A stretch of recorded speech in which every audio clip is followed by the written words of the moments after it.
This is episode 148 of Dad Awesome. Thank you so much for joining us today. And we've got Andy Crouch, the conversation today, author of the Tech Wise Family. He's actually just releasing right now a book called My Tech Wise Family, co-authored with his daughter, who's a freshman in college. And I am so excited for you guys to hear this conversation. Before we jump in, though, I want to let you guys know we are heading into Thanksgiving week. So Thanksgiving is a week from the day this podcast drops. And next weekend, we're going to be unveiling a little more around a giving initiative here at dadAWESOME. So dadawesome.org/give. You can learn about it. There's so many ways to support the ministry of dadAWESOME. As many of you heard, I have jumped full-time into fatherhood ministry between Fathers for the Fatherless and dadAWESOME. And just want to share some of that vision with you guys and invite you on Thanksgiving weekend. There's kind of Giving Tuesday is a kind of known as a spot where, man, we want to rally some generosity. We've been given so much. Let's give to causes, worthy causes that are doing good work. So just want to share that with you guys. Hop over to dadawesome.org/give just to be in the loop on ways to support this ministry. So with that, though, let's jump right into this is my conversation, episode 148 with Andy Crouch. Today on Dad Awesome, I have Andy Crouch joining me, and welcome to the show. Thank you. This is exciting. Well, the dad life is there's always the next day of dad life is a new challenge, new opportunity to step in and grow. But I have learned from you over a decade now. Now, I've only been a dad for 7 years, but your writing, your speaking, podcasting in my earbud, like I have learned so much from you. And this topic of, we're going to talk about technology. We'll talk about a lot of things, but Andy, thank you for taking this time to invest in us. And I'd love for you to start by just introducing your family. Oh, yeah. So my wife, Catherine, and I have been married for 26 years, and we have two kids. Timothy, whoever the rest of the world knows as Tim, but we still call him Timothy, is 23 now, living in Houston, Texas. We live in Philadelphia. Our kids grew up here in the Philadelphia area. And then Amy is our daughter, who is 20 and halfway through college, though not in college as we speak because of the craziness that we are all living through, but instead doing some other fun things. So Timothy and Amy are our two kids, and still very, it's interesting. I mean, they're both out of the house, but still dad life goes on even after they leave, I can tell you. So yeah, just the next chapter. And now your wife, Catherine, is that right? Yeah, Catherine with a C. Is it true that she's a physics teacher? Is that correct? Yeah, she's professor of physics at Swarthmore College, which is a liberal arts college here. So yeah, I met Catherine while she was doing her PhD, working on experimental physics, working in condensed matter, which is basically things that are very small and very cold. Well, I don't know if condensed matter is part of dry ice, because this is my limited, but my wife is a physics teacher, high school, about a decade of high school physics teaching. Now she's teaching our little 2-year-old, and we had dry ice in the house, and we were doing elephant toothpaste and foaming. And so we have that in common. I'm a ministry entrepreneur, and my wife is much smarter, and she's a physics teacher. Yes. So we're similar on that side. Oh, that's great. I don't meet that many men married to physicists. I mean, it just statistically, it doesn't happen that often. But Exactly. But I noticed something when my daughters were doing these experiments with my wife. Their eyes were shining a little brighter because they were experiencing something they had never experienced before. And I'd love to start our time with a question around flourishing. A family that's flourishing, a family with eyes that are shining brightly. What do you think are some of the components that lead to a family that's flourishing? Wow. We'll plunge right into the deep end. Yeah. Yeah, great question. Well, I'm cheating a bit because I did write a book on flourishing called Strong and Weak. And so I have an opinion about this that I've thought about quite a bit. And it's that there are two components to flourishing. And I think it really does very deeply apply to family life. In the book, Strong and Weak, I talk about them as authority and vulnerability. And I actually begin the book by talking about a kind of a related concept from the parenting literature, kind of the study of parenting, which is sometimes called warmth and firmness, or warmth and strictness sometimes. And, I think life is full of these things that don't sound like they go together, but actually have to for us to do well as human beings and as families and as communities and businesses and everything. And so, in the parenting literature, they found that parents who are strict without being warm there are real negative consequences in that for kids. But then parents who are warm and very relational, but without any firmness, without any clarity about boundaries, also those end up not working out so well. Yeah.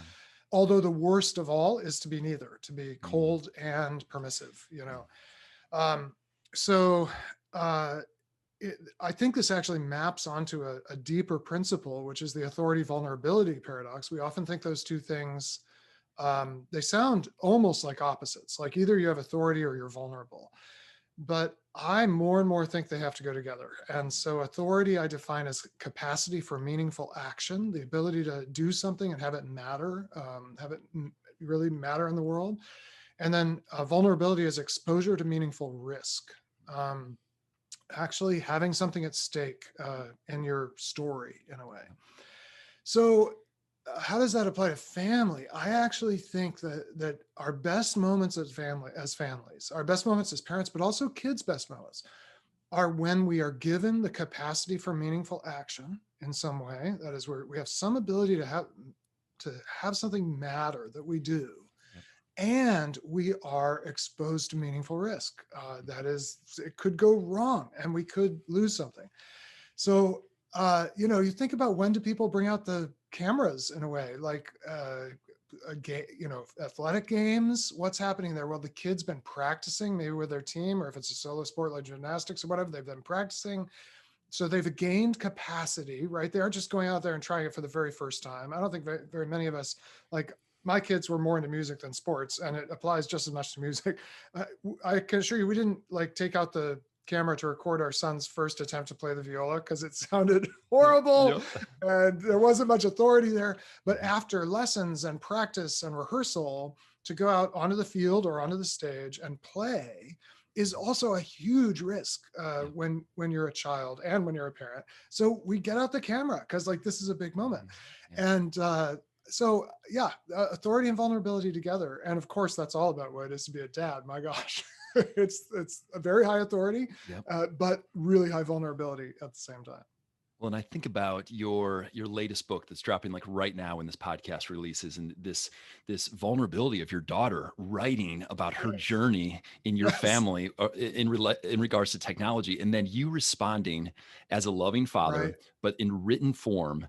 Like the way you guys wrote that book, like actually showed me vulnerability, but that gave you permission to step in and really commend her for the risk that she took, and Right. and then also pull out even deeper principles and then steer her for the next chapter of her. Right.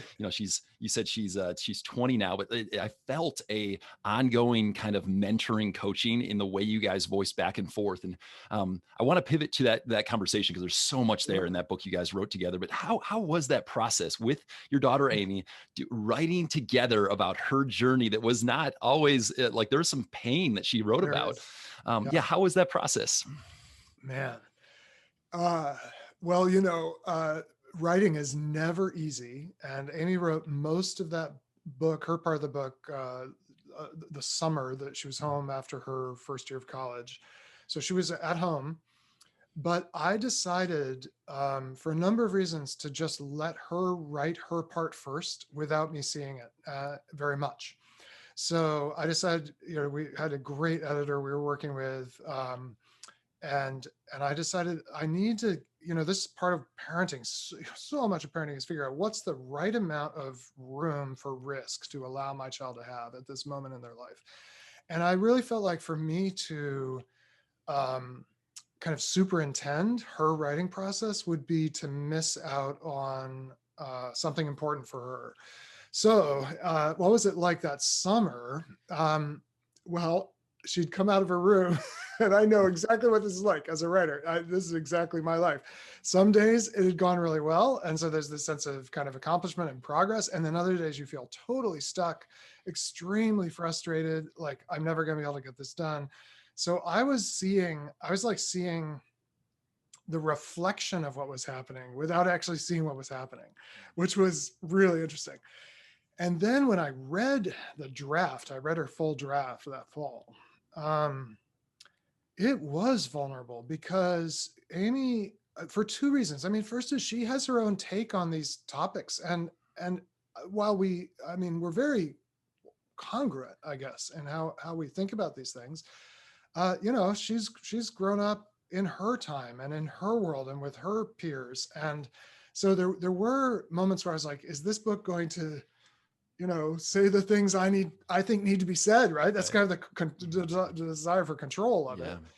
And then there were the things that she discloses in the book, none of which were horrible secrets that it was, terribly damaging, that she hadn't told us about them or hadn't told me about them. But it's still just it's very humbling and painful as a dad to get a glimpse into the inner life of your kids in adolescence. I think when our kids are, before they hit that adolescence thing, they're transparent in a way, like we know what they're feeling, we know what they're thinking, we usually know why. But then there's this important thing that happens in adolescence, which is detaching from that transparency in a way, hopefully without secrets, because Amy has a great thing in the book about the difference between privacy and secrets. And to read those more painful parts was really difficult. And anyway, I don't know. I don't know if I'm answering your question, but here's what I appreciated is, for me, a dad with young daughters, to see in written form, not only do you like counsel from your life experience, but you were responding, affirming, and then guiding to scripture. In most of your letters back, you were guiding to scripture with a desire. You could even tell in the way you wrote, you're not just a desire to like, good job, but like, let's actually keep growing and keep on this journey. And the other thing that I loved is that it wasn't about technology. It wasn't just it was about a dad connecting with the heart and fighting for the heart of his daughter. And that's the reframe, because 10 years ago when I heard you speak, like, I got an alarm clock for my bedroom, right? I turned off all the alerts on my phone. I went for a walk. We highly recommend, both Amy and me. I mean, there's all these steps that are really good tactics. I went for a walk before looking at my phone, even though it's the day after the election. I went for a walk first, right? Well me too, so these are steps. These are steps, but there's more to it than technology and tools to keep us from being ruled by our tech. It feels like you're going after the heart and a flourishing that we already talked about. Would you just cast the net wide for the dads listening that haven't read your book yet? Why is this topic of technology and for the hearts of our kids and in guiding them, why is it important? Wow. Yeah. By the way, thank you for observing so keenly what we were trying to do, like in that dialogue. You've named it just beautifully. It's encouraging. This is about so much more than tech, but tech is about the heart. And so we have to think about it. And I would say in two ways. Maybe I'll pick the easier way first, the more obvious way, which is, and this is especially true for girls. I think there is some observable gender difference in this, but it's increasingly true for boys as well. And it's more true when they get to adolescence than we're at the stage your kids are at. But the reality is, tech is about the heart because so much of our relationships now are mediated. And you really, especially as your kids hit adolescence, and as you hopefully in a very intentional way give them, permission and access to use technology for their relationships, which I think there's a time for that. I mean, you and I are doing it now, and it's not totally messing us up, I think. You really have to pay attention to the way that technology and really specifically media shrink the channel for relationship. So I think of it in terms of bandwidth. If you and I were physically together in a room, how much data would we, through the sensorium that is our bodies? We think, of course, first of all, our eyes and ears, but in fact, we have all these other senses. It's not even just the 5 classical senses. There are other ways that we attend to what's happening with another person that is deeply mirrored in our neurology and the structure of our brain-body unity. And when we go to video, which we're doing right now, it takes, roughly a 5 megabit per second connection for us to have these little windows where I do see your face. And that makes a difference, right? In how I communicate with you and how I can pay attention to you and how I feel that you're paying attention to me. But of course, that's a tiny amount of data compared to what we'd have in person. And when we try to shrink our relationships down to these channels, let alone when you get down to texting, you're down to, kilobits, not even megabits, and kilobits per minute, not megabits per second. And you're trying to to shrink all the challenges of building and maintaining healthy relationships into this really, really thin pipe. It barely works for grownups, and it really doesn't work for kids. So the first way in which this is really about the heart is our heart is ultimately about who knows me, who loves me. Am I known by someone? And does that person, once they know me, do they love me? Do they still love me in a way? Once someone really sees who I am. And you know, the biggest way tech fails is on question number one. Does anyone know me? Yeah. Because when I am just texting with you, I have so much control over my self-presentation that you never actually get to know the full me. Now we're doing this interview with video. We at least have access to video. Our listeners may not. And you're picking up, even just through video, you're picking up things about me that I don't even know I'm communicating. You're sensing anxiety at moments, perhaps, emotion at moments, all kinds of things that if I were texting you, I'd be able to filter and decide which ones you saw. So this is why young people like texting, because they feel it's very vulnerable to be known and out of control in that way. But it's also why it's so damaging to do your relationships by texting. So we can talk more about this if you want, Jeff, but so the first answer to why is this about the matter of the heart is that so many of our relationships get channeled through these media that really are not sufficient for deep, real relationship. And we really have to pay attention as our kids get older as to how we help them navigate that. Then the other answer, is it okay if I give you one more answer? Go. Yes, please. The other answer is a deeper one, and it's about what technology offers and promises us. And the best phrase I've come up for this, I read about in the first book, Tech-Wise Family, is the phrase easy everywhere. Mm-hmm. Technology basically is designed to make certain things easy that would be otherwise very difficult or perhaps impossible if we didn't have it. And technology always advances, if we can talk about it progressing, it progresses in the direction of easy, and it progresses in the direction of kind of everywhere. So if you think about, you're probably too young. Did you have a phone with a cord when you were growing up? Yeah, I did. You did? Oh, okay. Yep. So I'm 38, and believe it or not. So of course your own children will have no idea what we're talking about right now. But so if you think about just telephony, right? Think about how it progressed from, you had to literally go to a phone mounted to the wall to make a telephone call. Then you got cordless phones in the house and you could wander around the house. And then you got your cell phone, right? What's the direction there? It's ubiquity, you could say, or it's everywhere. It's having access to it whenever you want it, however you want it. So there are good things about this, but they aren't good for our heart because I don't think we grow when things are easy. We don't grow when things are easy. So, one of my go-to examples is my kids did love music, and my son has gone on to train as a professional musician. If technology makes music incredibly easy, you press play and you have music whenever you want it, however much you want. Yeah. But my son happens to play the viola. Yeah. So you will never become a violist by listening to viola music, right? That's now, right. It's easier in our world than it has ever been in history to get viola music, if that's the kind of thing you like. Press play. I mean, there's probably tens of thousands, hundreds of thousands of hours of just viola music you can listen to. Yeah. But to become a violist, someone who plays that music, requires you doing something very difficult over an extended period of time in which technology will be of minimal or no help to you. Right. Even if you have like YouTube videos that show you how to do it, you still have to put in the hours to rewire your brain body system to be able to make that music. Yeah. And the challenge is so much of our lives has become so easy, and easy is always an option, that we never actually experience what it's like to grow through difficulty, to grow through adversity. And yet that's what actually makes us into the kind of people who can have deep relationships and who have, in a way, hearts to offer the world. So those are the two things. It's the way media kind of shrinks relationship that we have to pay attention to.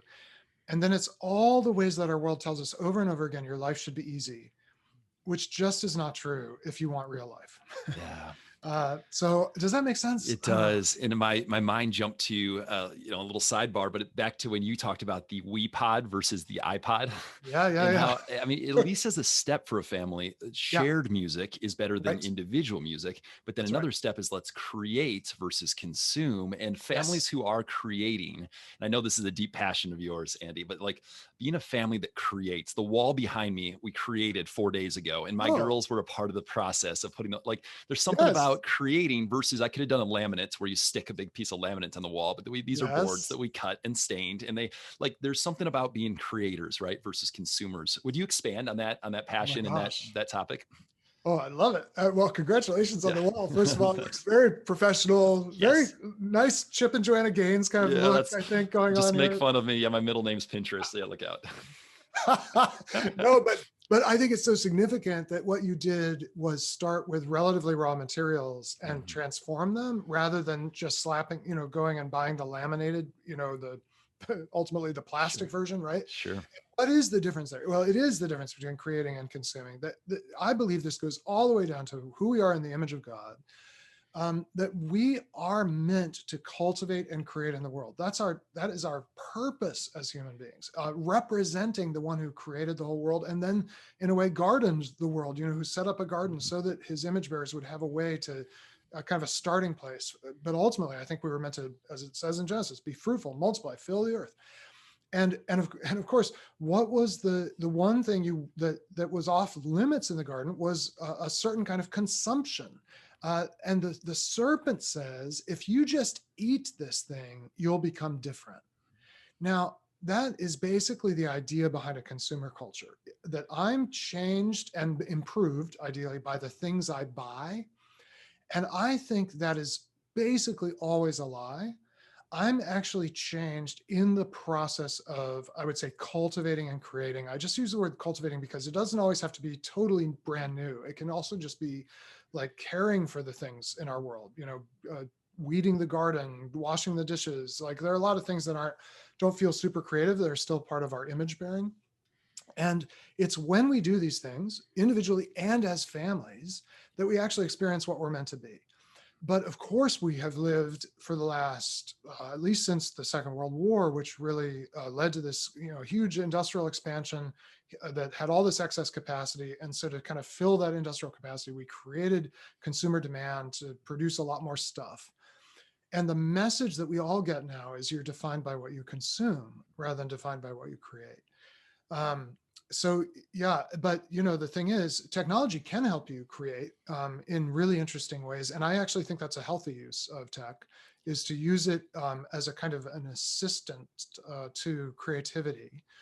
But it also makes it so easy to spend so much of our lives, including as families, just consuming things that other people made, whether it's entertainment or siding for your living room or whatever. That's right. That's right. I call it the dad cave. It's my laundry room. It's the dad cave. Yeah.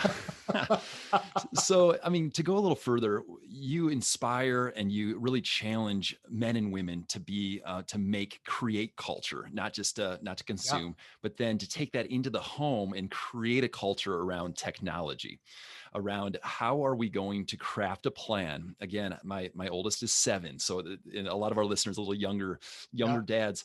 We're creating culture in our home that goes with them in their hearts, not just rules that are for this season, but this is going to change. How would you coach us around creating rhythms with your time, Yeah. spaces? Yeah, would you coach us for a little bit? Yeah, you bet. Number one thing I would say, if you want it, so culture there's a lot of different ways to define it, but it is certainly partly patterns that reflect underlying values. I mean, there's other ways to define culture, but a lot of culture is patterned. It's the things we do over and over. And those patterns are always, because of the way we human beings are, we're meaning making creatures. They always connect to some kind of sense of the meaning of the world, the meaning of our lives. So the strongest cultural patterns are those that everybody does. And one of the things that a lot of parents try to do for understandable reasons is set up a 2-track system in their home. And so you have one set of rules about tech for the parents and one set of rules for the kids. Yeah. So the first thing I would encourage you is build your family culture around technology, around things that actually everyone does together. Okay. as opposed to rules for the kids. Now, when the kids are small, they will often accept our rules. And as long as we have that warmth and firmness that they're really looking for, they'll be like, okay, Dad, sure. But I promise you, they will notice when they get to be 16 and your rule is, no cell phones at dinner, but you're checking your cell phone at dinner. They'll be like, Dad. So what are the things we can, now, I'm not, of course, saying that there shouldn't be specific boundaries for kids that aren't the same for parents, but you want to build your culture on things we all do together. So a couple super simple and also very challenging things. I think it's really important to have maybe the most important thing is a rhythm of use and non-use, a rhythm of work and rest. The biblical word for this is Sabbath. The idea in scripture that's in the 10 Commandments is, one day in 7, you step away from all the things that give you significance, that provide for you economically. And it's a time of rest, worship, feasting, relationship. So in our family, we have applied this to our technology use. So one day a week, we turn off basically anything with an off switch that we can. We don't turn off the refrigerator. And, there's a few things that keep running. And I won't say we don't check the weather forecast on our phone at 2 p.m. on Sunday or something. But I will say Sundays for us, basically, everything that has a switch gets turned off, including the lights, actually. So we have many nights, but especially on Sunday nights, we have dinner by candlelight, right? And we turn off the electric lights. And I want to tell you, it's amazing. First of all, your spouse suddenly has the glow of youth and you're like, oh, I at least look much better under candlelight. But the kids love it as well. And it changes. Everybody lingers around the dinner table. So one day a week, and then we take this in 2 directions. Then also on a daily basis, we need this rhythm. So in our family, at a minimum, 1 hour a day, all the screens get parked. They're all turned off. They're all far from our hands. For us, that's been dinner time for a long time. When they were really small, it was more bath time, like the last, the 8 p.m. time when the kids were in baths and so forth. Sure. I think a lot of families probably want more than an hour a day of this, but, and then for us also 1 week a year. So we have the gift of being able to we take usually 2 weeks of vacation. And we go to Maine, where we have been going since our kids were small. And we just turn off everything, especially anything that glows. For a week, I turn off my email entirely. I put an autoresponder up when we leave on our vacation that says, I will never read your email. Well, it says, unfortunately, I will never read your email. That's not really sincere, because it actually feels more like, fortunately, I will never read your email. Yep. So 1 hour a day, 1 day a week, 1 week a year. Yeah. If you have that rhythm, it disrupts the everywhere side of easy everywhere. Okay. And it forces you as a family to make something during that hour. Like nothing's being made for you. You have to make something. Yeah. Let me mention a couple other things that have been real anchors of our family's culture that our kids, I will also say our kids, who are now 23 and 20, they just totally do this themselves now and believe in it. And it was not always easy, but in the end, they've become total believers. Maybe the single most important, very concrete thing we do is we just have an ironclad rule: no screens in bedrooms. Yep. Anybody, again, parents and kids. This is incredibly important for children. It's just incredibly important because of the way that screens, above all, that screens disrupt sleep, and also the way that screens allow secrets. And both of those are very damaging. When you ask adolescents what they wish their parents would help them with related to technology, the number one answer is they say, my parents don't know how much this is affecting my sleep, and I'm missing out on sleep. And that's because they have 84% of kids have a phone in their bedroom at night. So we set this just absolute rock bottom rule. At night, all the phones sleep downstairs. They all sleep together. I think that's okay for phones. And we check and we make sure that the phones stay. And yes, would we often see one of our kids kind of unthinkingly just trotting up the stairs with their phone in their hand, not because they were even trying to disobey. It's just these things want to attach themselves to us, right? And we'd have to say, Amy, no phones in bedrooms. Oh, right. And you will save you and your kids and your marriage, quite apart from your children, so much grief if you just say no screens in the bedroom. We also redesigned our whole house.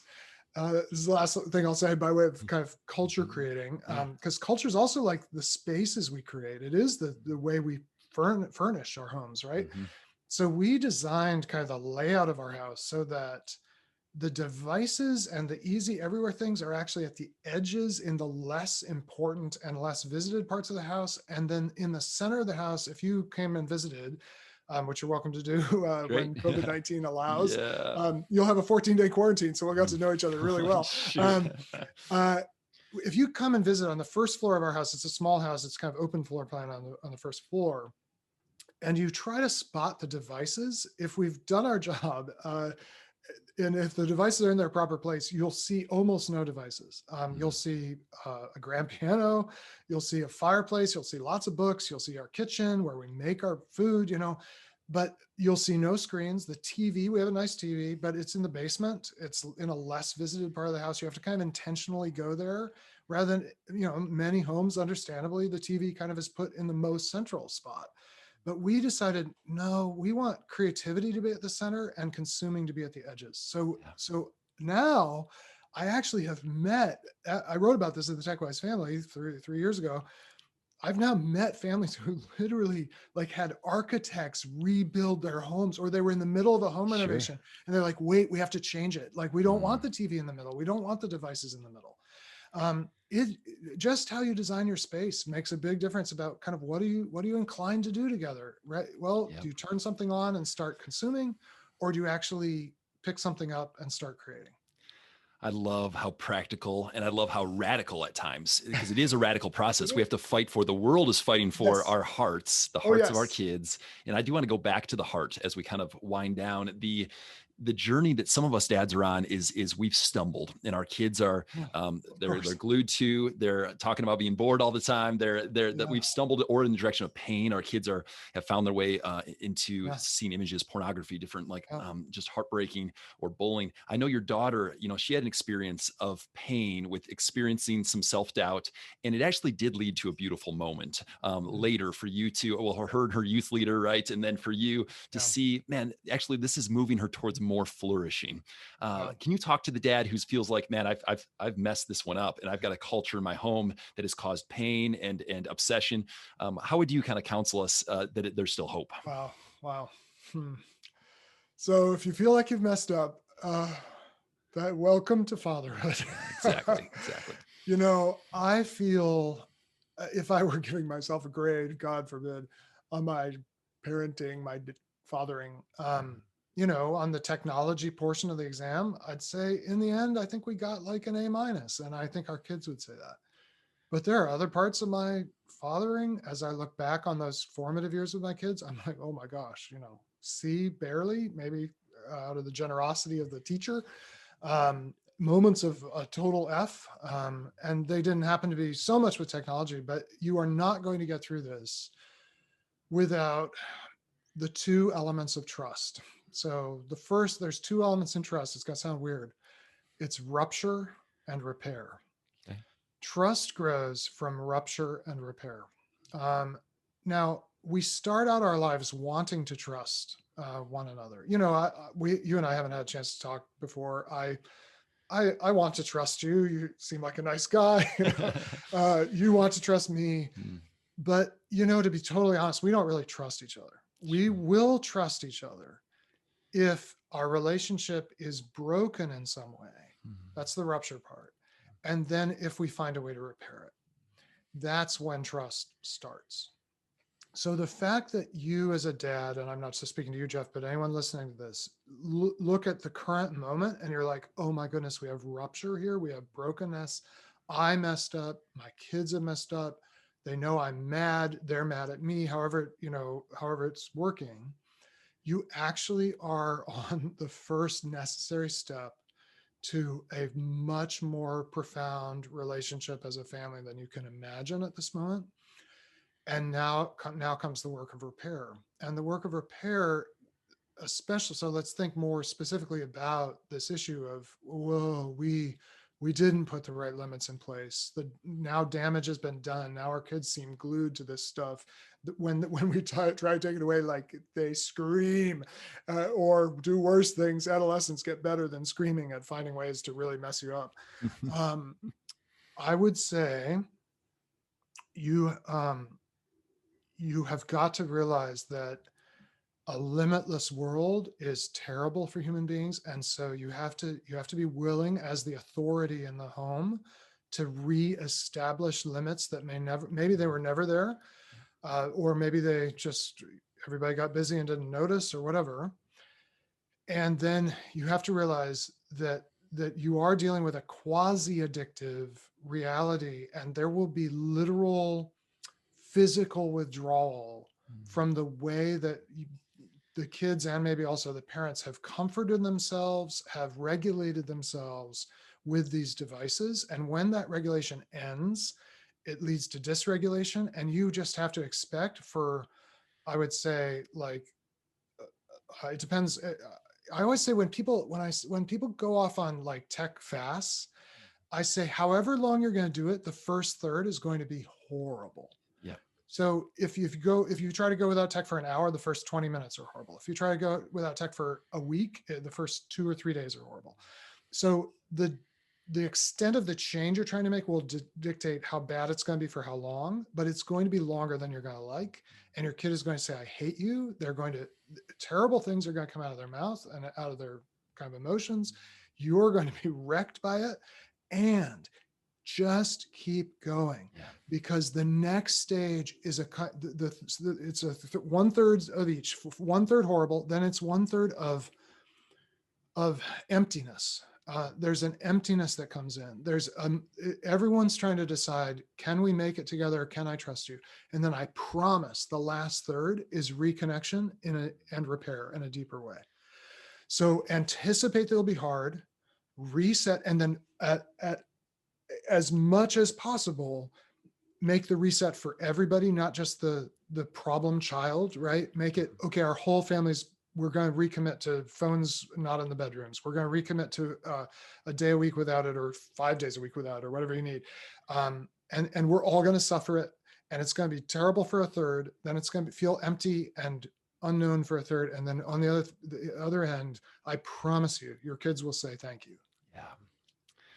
Wow. I would love to invite you to say a prayer over all of us dads. And if before you pray, I want to say thank you for the ways you've inspired me to step in and create culture in my home, and take choices that are, aside from easy, towards risk, towards vulnerability, towards being someone who is like God was. He gave Adam and Eve, right, the ability to create. Like, he's given me that ability, and you've helped inspire me in that area. So thank you. Any last words for us before you say a prayer, though? Anything else you wanted to say? No, let's just pray, because if you don't feel like you need to pray now, you probably never will. Oh, God. We do have the great gift of calling you our Father. You're the Father from whom all fatherhood takes its name. You allowed us to rupture our relationship with you. You gave us freedom so that we could grow. And then you stepped in beautifully in time and history, and at the cost, at inexpressible cost, to repair our relationship. And we want to do that for our kids. We want to image you for our kids. We want to give them room within boundaries. We want to create gardens for them, especially early on, but we also know we cannot protect them from themselves and from our world. And so we know there's going to be rupture. We know there has been. We know we have failed. But would you make us like you in making us the ones who set out on whatever kind of journey is needed, who wait however long it's needed, who are incredibly creative in how we rebuild trust and rebuild room for flourishing in our families. God, so often I withdraw rather than moving in. And I pray that you would give each of us who are fathers the strength to not withdraw, but like you, to come in the garden in the cool of the day, to Abraham at that key moment, to Moses, and then ultimately in Jesus, and to step right into the middle of the mess and say, I'm here. What will it take? How can I make it right? How can we make it right? How can grace be found here? God, give us the wisdom and your spirit to live the way you would live, so that our children and our wives and everyone around us is invited into the life that really is life. In Jesus' name we pray. Amen.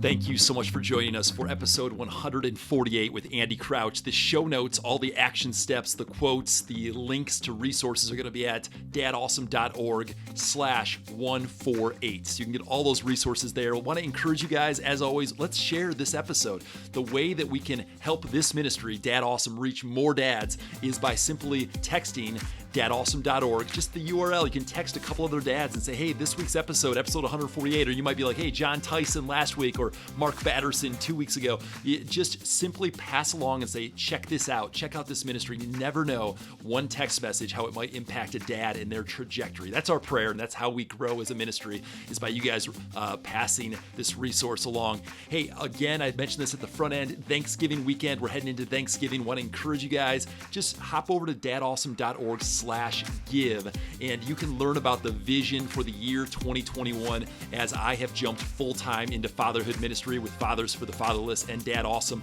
You're going to learn at dadawesome.org/give a little more about the vision and ways to pour some fuel onto this fire, because we just believe God's going to do a ton through our ministry, and we're just thankful to be a part of this roller coaster ride of what God is doing. But there's some funding needed for some of this mission. So if you guys want to get on board Thanksgiving weekend with some giving, man, we'd be grateful. Okay, with that, hop on back to the dad life. Thanks for listening this week. Jump back, have some fun with your family. We're cheering for you guys, and we'll see you next week for another episode of Dad Awesome.